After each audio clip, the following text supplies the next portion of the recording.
Bom dia a todos.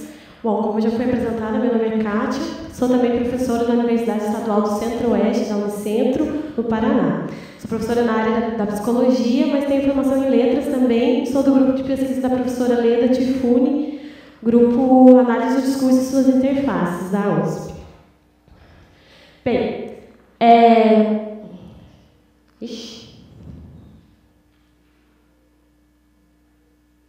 Passando rápido aqui, tá? Quer ser mais rápido que eu.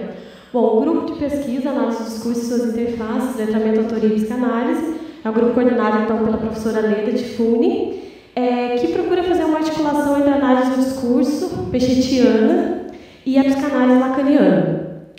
Para isso, nós temos vários trabalhos que fazem interfaces com a psicanálise, né? Todos eles, de alguma forma, dialogam com a psicanálise, mas temos pesquisadores de várias áreas, né? Da letras, do direito, da história, da psicologia, da pedagogia, trabalhando com as mais diversas materialidades discursivas. O que eu vou trazer para vocês aqui hoje é um exemplo das pesquisas que são realizadas no grupo. Vou apresentar essa pesquisa que eu vou falar para vocês hoje. Na verdade, é um desdobramento da minha tese que eu defendi há alguns meses, precisamente 2 meses atrás. E nessa tese, que se chama Mulher Joga Filho na Lixeira, a discursivização da mulher mãe infanticida na mídia, eu trabalhei com notícias sobre infanticídio, notícias que são divulgadas em portais de internet, portais de notícias, né? Articulando aí o conceito de genérico discursivo, que é um conceito desenvolvido pela professora Leda Tifune, e dialogando com a questão da mulher não existe, né? Essa afirmação lacaniana, tentando pensar como é que é possível pensar esse contra-exemplo da mulher infanticida a partir das discursividades que circulam em torno da maternidade, do que é ser mulher, dessa colagem de significantes mulher-mãe. Né? Então, como resultado da tese, nós acabamos discutindo uma construção de uma outra categoria, né, a partir dessas notícias, que eu chamei de categoria da mulher-mãe-monstro, né, que é essa que surge enquanto efeito de homogeneidade também a partir das notícias. Para a apresentação de hoje, eu vou trazer uma discussão a respeito do corpo do bebê, a partir dessas mesmas notícias que eu selecionei como corpus da minha pesquisa, que são 12 notícias coletadas em portais, como eu já disse, entre os anos de 2010 a 2013. Eu tive como objetivo compreender o lugar que ocupa no discurso midiático o corpo do bebê alvo de infanticídio. E eu procurei trabalhar, então, com as nomeações, né, com as formas como esse corpo aparece nomeado nessas notícias. E eu parto do princípio, né, até trago uma pesquisa que eu utilizei na minha revisão bibliográfica, uma tese da Iaconelli, que vai trazer vai apresentar um caso de tentativa de infanticídio em que a mãe deixa o bebê, né, a criança na lixeira do hospital. Aliás, ela deixa na própria privada porque ela diz não reconhecer aquilo como um corpo de um bebê. Né?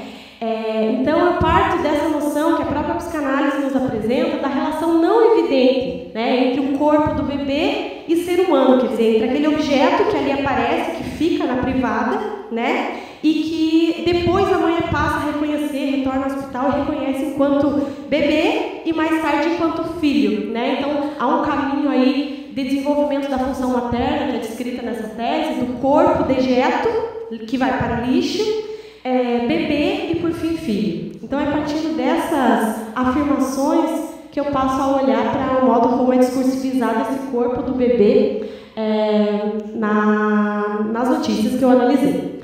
Bom, então nós partimos de um objeto, né, de um real do corpo, pedaço de carne, como diria a psicanálise, que pode ter várias formas de nomeação, né? Feto, bebê, criança, recém-nascido. E acho que essa já é uma primeira questão, né? Quando é que se dá a carga de humanidade a esse corpo-objeto, né? Que está no útero ou que depois nasce.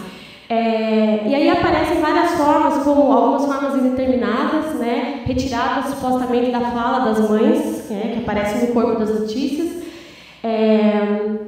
Mas também formas como esses corpos foram reconhecidos por quem os encontrou, né? Um ser humano jogado, ou ainda um animal, ou um gato, né?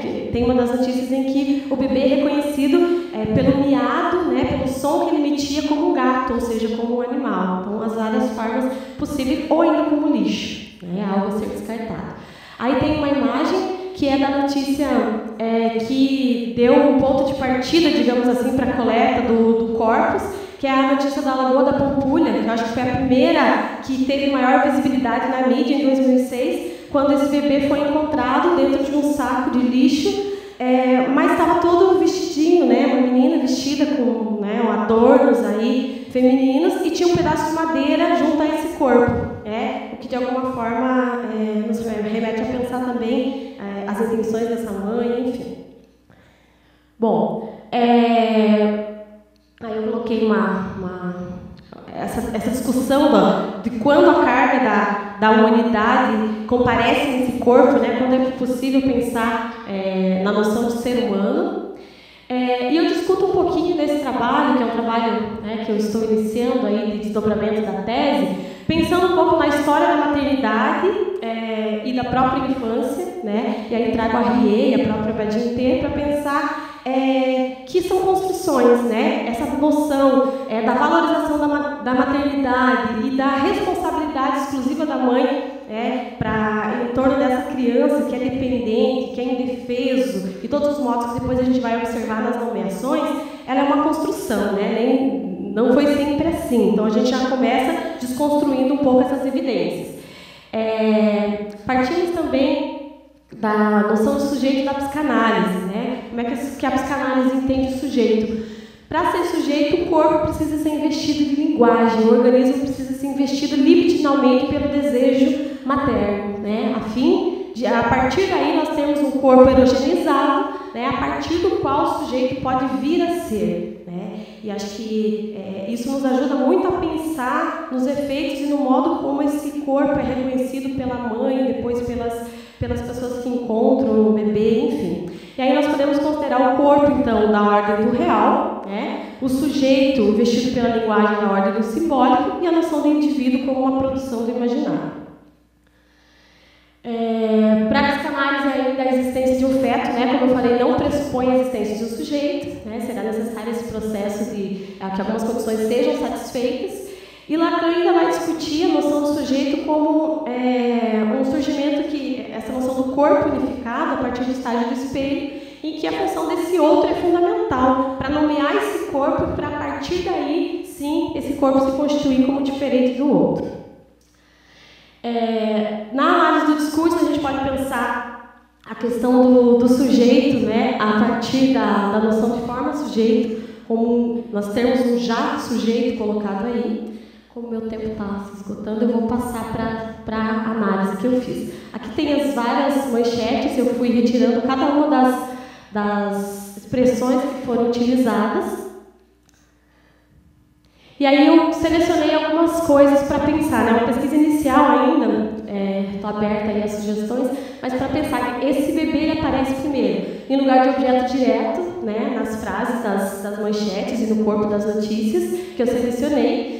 Nós temos aí expressões genéricas, né, pessoais, pronomes, enfim, ela, ele, geralmente atribuídos à fala da mãe, essa é uma característica interessante.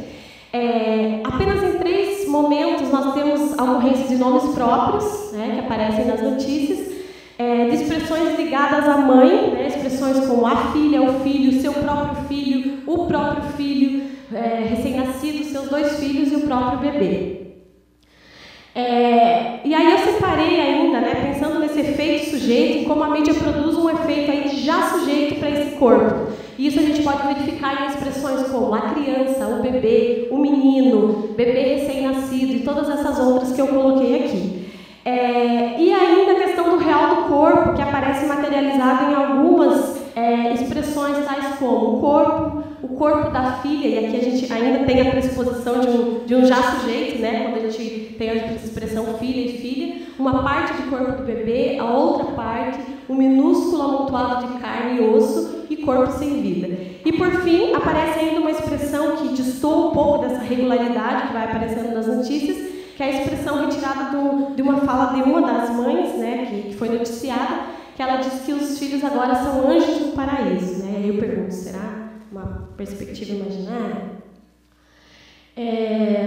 Bom, E aí tem uma outra expressão também que eu coloco aqui, que é que traz a designação desse corpo como fruto de um relacionamento extraconjugal, né? E aí eu pergunto, não sujeito, então? Ou será que isso expressa motivo para a realização desse crime? Bom, só para finalizar, então, eu estou pensando a partir dessa seleção, né, da terminologia que é utilizada para designar esse corpo do bebê que aparece nas notícias, que as nomeações trazem um efeito paradoxal, né? Uma relação aí entre o corpo real, né, e esse efeito do sujeito produzido pela mídia, né? Esse que já é bebê, já é criança, e, portanto, essa noção do bebê já sujeito, né, bebê anjo, que eu chamo, quando a gente tem a mãe, né, com toda a inserção em um discurso religioso, a santa mãezinha, nós temos a contrapartida que é o bebê anjo, indefeso e assim por diante. E, em contrapartida, o corpo, objeto, dejeto, que também aparece materializado nessas notícias. E aí eu finalizo, né, pensando que é justamente esse pré-construído do bebê já sujeito, do bebê anjo,